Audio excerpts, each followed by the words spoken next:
조갑제 TV 시청자 여러분 안녕하십니까. 오늘 2018년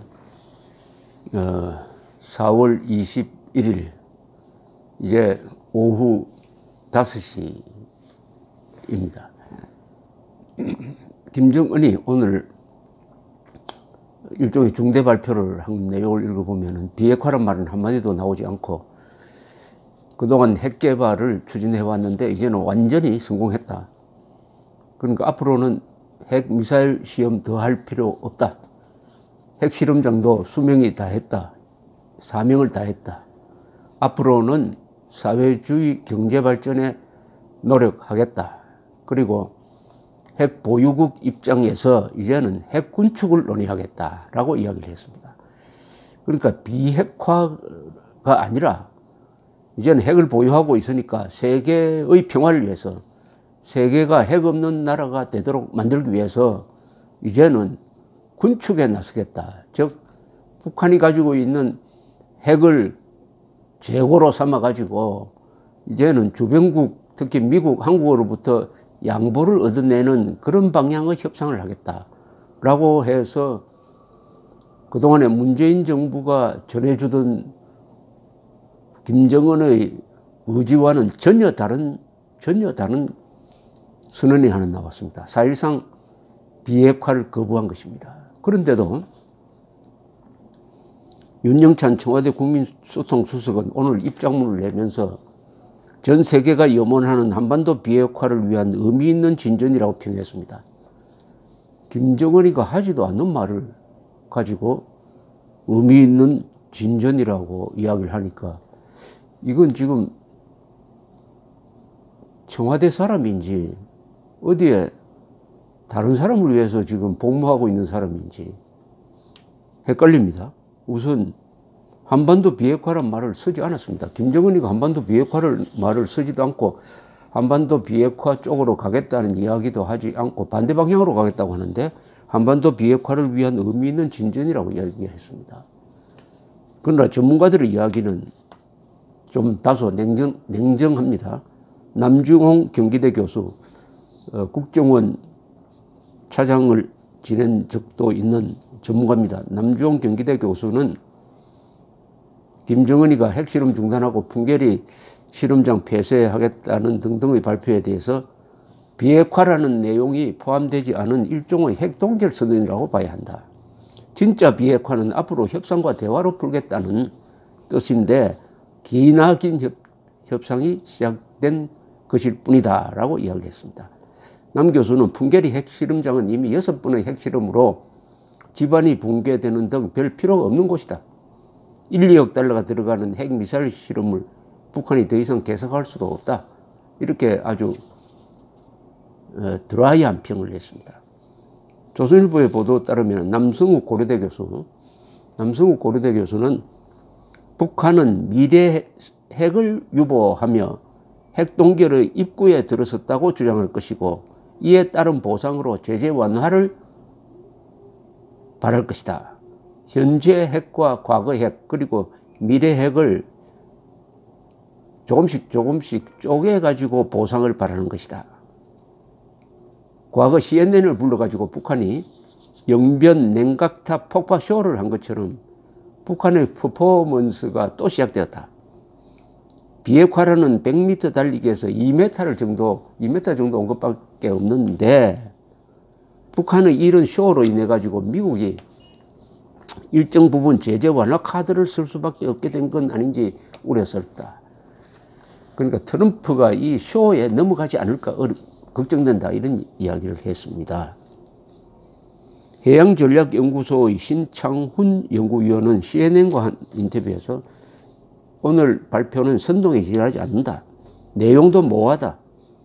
진정성을 보이려면은 탈퇴한 핵 확산 금지 조약 즉 NPT에 다시 들어가서 국제 사찰을 받아야 한다라고 이야기했습니다. 이분은 아주 정답을 내놓았네요.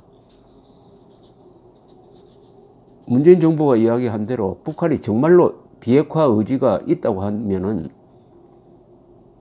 2003년에 탈퇴했던 NPT 조약에 다시 들어가서 IAEA 원자력 기구의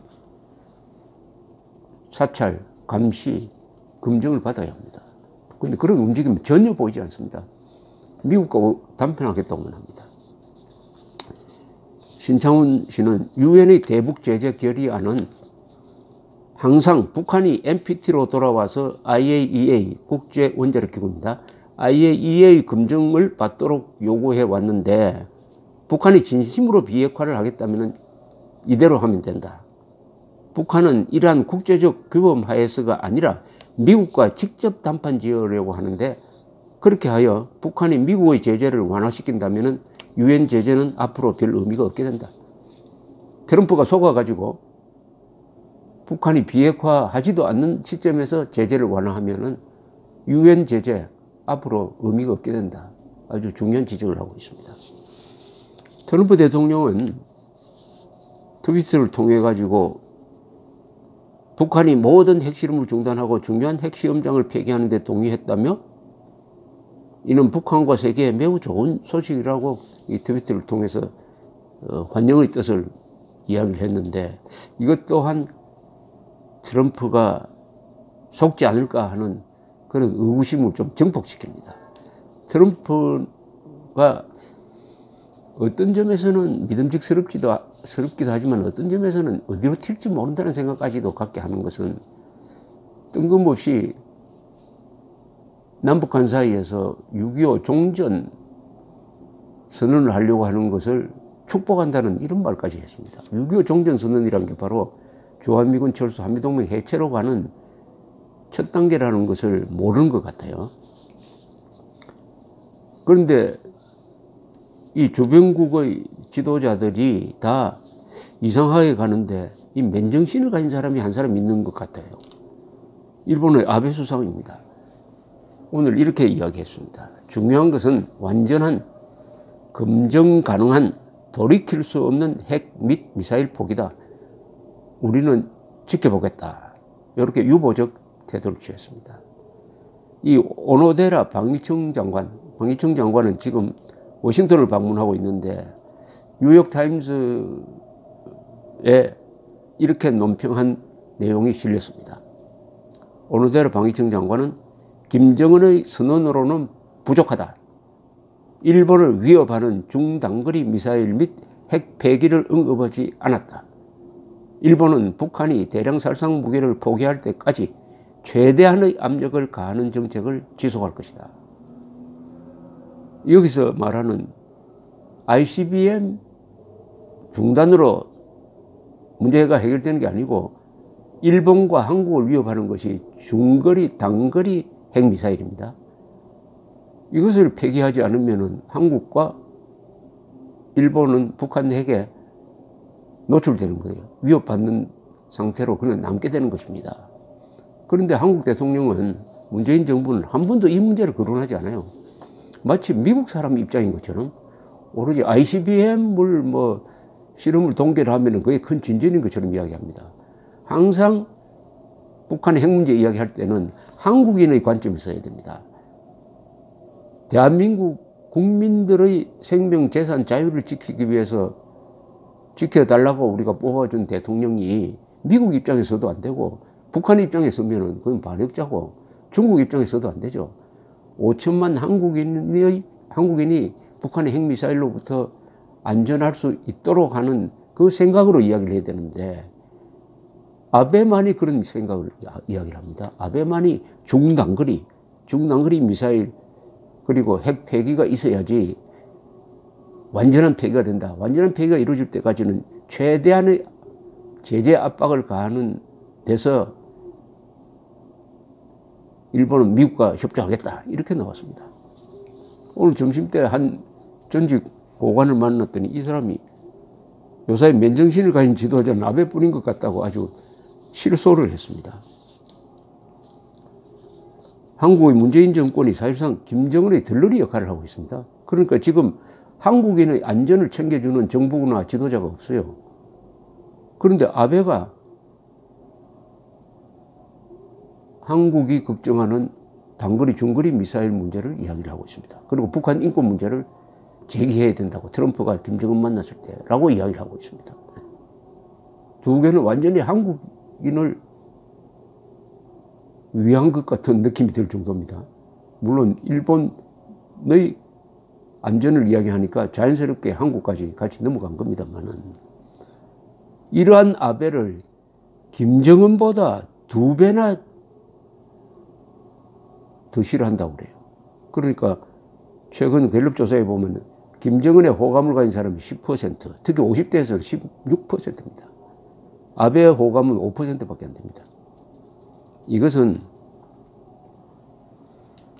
이 세계가 경멸해 마지 않는 인종주의적 선동에 가까운 우리 민족끼리 남북한 좌파 정권의 한 목소리로 부르짖는 우리 민족끼리 선동에 속아 넘어가는 한국인들이 너무나 많다는 뜻입니다.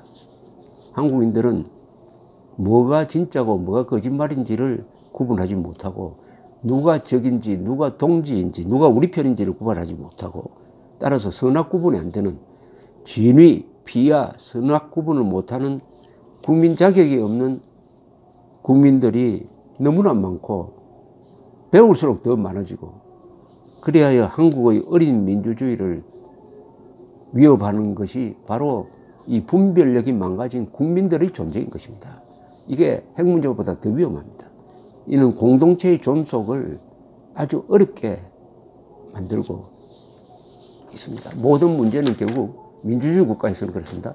모든 문제는 지도자 탓하기 전에 국민의 문제로 귀착이 되는 것입니다. 감사합니다.